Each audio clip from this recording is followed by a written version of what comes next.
Bonjour, je m'appelle Abdou, je suis l'enseignant, j'enseigne la langue du Swahili sur notre YouTube channel sur The Swahili Wings TV. Alors là, vous allez avoir beaucoup de vidéos. Il ne faut pas oublier de s'abonner chaque fois quand vous regardez nos vidéos sur cette chaîne YouTube. Alors aujourd'hui, mes chers amis, on va avoir ensemble le chapitre 2. Sur chapitre 2, on va étudier ce qui est les prépositions des. Les prépositions des, en français, comment est-ce que les prépositions des est utilisée dans la langue du Swahili.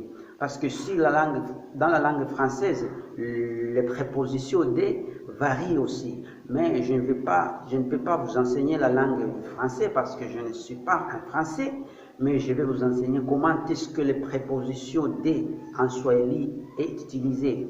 Alors, il y a les formules différentes qu'on va en voir ensemble aujourd'hui. C'est très nécessaire pour vous. Alors, merci, bienvenue. On va commencer avec chapitre 1er, chapitre 2, les prépositions.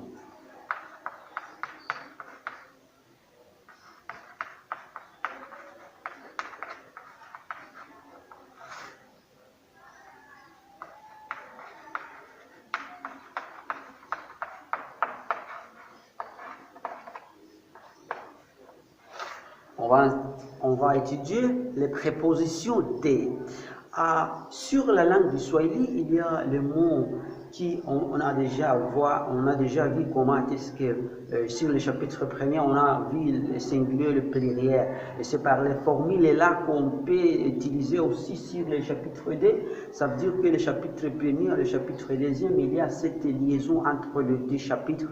Ça veut dire que sur le chapitre premier, on a vu comment est-ce que un mot peut changer du singulier au pluriel en suivant les formules grammaticaux du Swahili. Par exemple, il y a le mot keimo. On a déjà vu le keimo. C'est le keimo. C'est le mot qui commence par kei. Keimo. Qu'attendez-vous par keimo? On a déjà vu ça. Par exemple, il y a le keimo de deux différents. Il y a le keimo qui signifie, ou bien qui a une sens d'une personne, ou bien qui signifie une personne ou un animal. Dans la langue du Swahili, les animaux et les personnes partagent le même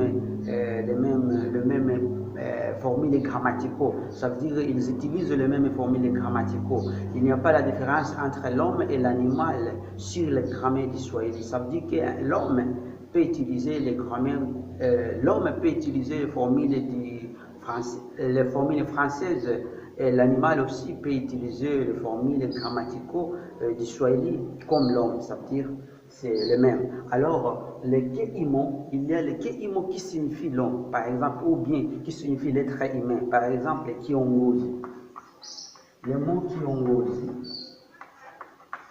Kiongozi, ça veut dire le chef. Chef ou bien un leader, ça veut dire un dirigeant, on peut dire aussi dirigeant. Dirigeant. Alors, dirigeant, kiongozi, comment est-ce qu'on peut mettre les prépositions des sur les mots kimo, les kimo là qu'on a étudié depuis le chapitre premier, kiongozi wa shirika, kiongozi wa shirika, ça veut dire dirigeant de l'association.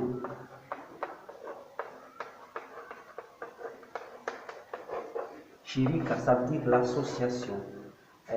Wa, ça veut dire des. Alors, kiongozi wa shirika, dirigeant de l'association.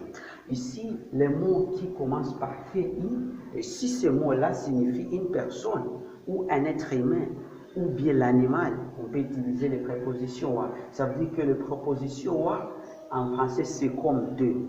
Alors, il y a d'autres mots. Il y a un autre mot comme kunguru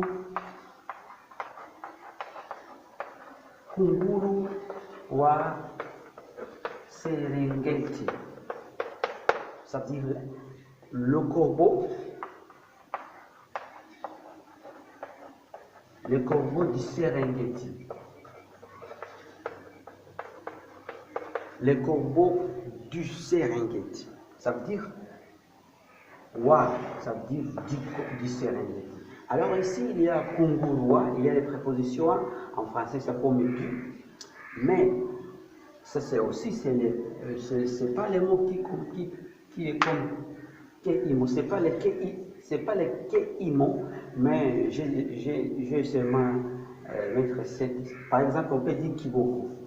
Les corbeaux, c'est pas parmi les kimo. C'est parce que ça commence par kou. Et ça, c'est pas la formule. La formule est, par exemple, kiboko. Kiboko.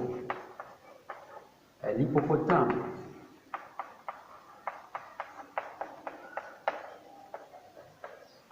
Ça veut dire l'hippopotame du Serengeti.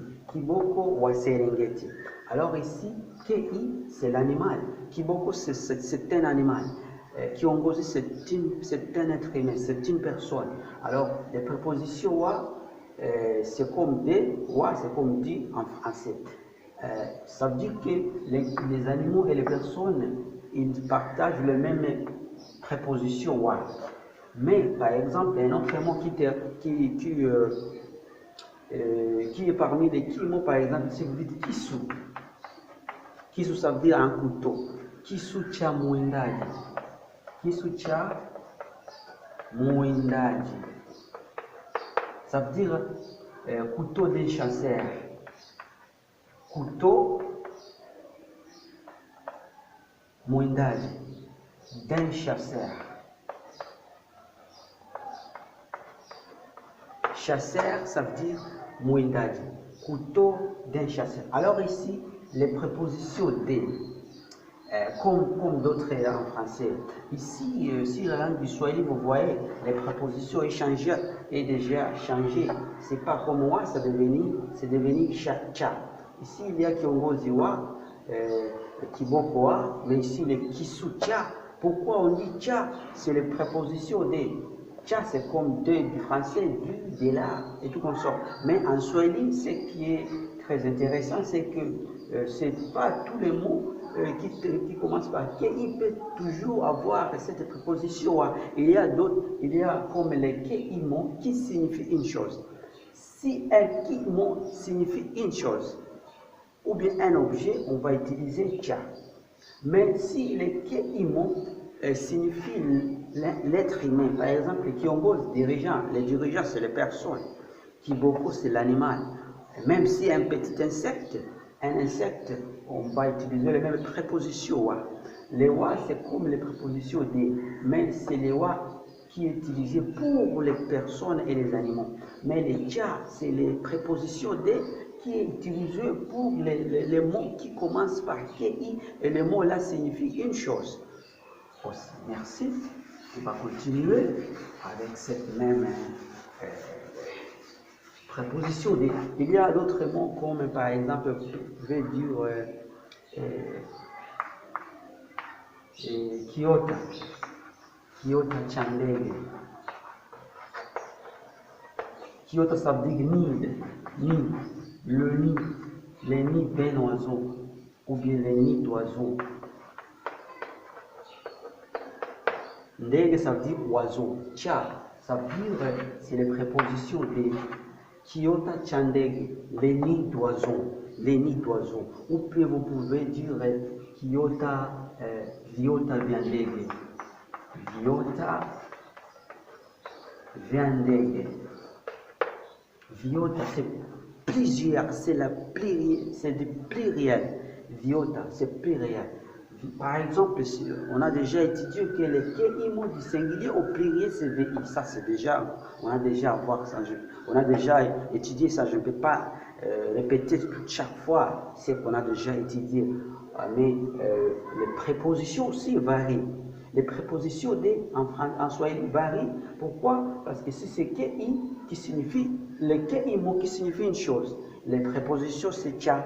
Mais les VI, par exemple, les mots qui commence par VI, par exemple, viota, ça veut dire le nœud, le nid. les nids des oiseaux. Alors, les prépositions aussi, il y a des du pluriel. Comme en français, ici les nids d'oiseaux. Les D là, c'est deux du singulier, mais ici les D avec S, c'est le deux du pluriel. Et c'est la même façon qu'en Swahili, il y a ici via.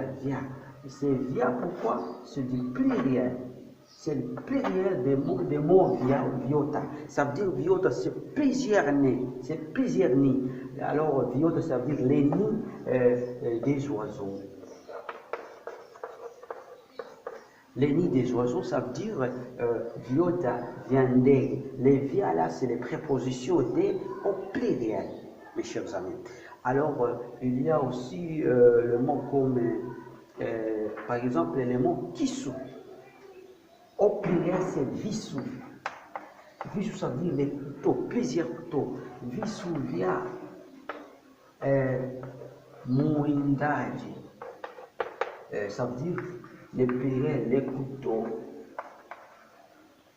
Avec S, les couteaux des chasseurs. Les couteaux, attention, il faut faire attention. Ici, il y a en Swahili, les via, c'est toujours du pluriel, c'est les prépositions du pluriel. Et c'est les prépositions qui marquent la pluriel.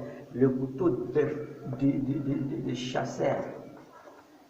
Du chasseur, par exemple. Visu, via, ça veut dire en Swahili, c'est très différent avec le français parce que si via, c'est les prépositions, mais c'est cette préposition s'accorde en suivant les mots qui précèdent, qui le précèdent. Par exemple, ici, c'est les mots visu, c'est les mots qui va accorder avec les prépositions. Visu, via. Les mots là, les mots mwindaji sur le mot, c'est pas très nécessaire pour les prépositions du Swahili.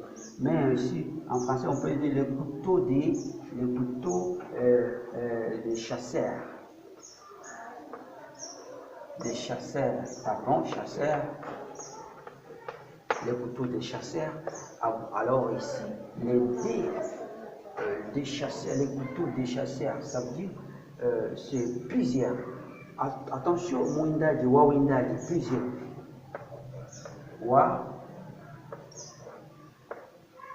Wawindaji, plusieurs chasseurs. Le couteau des chasseurs. Visu, via, wawindaji. Ça veut dire les via, c'est comme deux du pluriel. Alors, merci. On va continuer avec ce chapitre sur les prépositions en Swahili. Merci. Il ne faut pas oublier de s'abonner sur notre YouTube des Swahili Wings TV. Merci.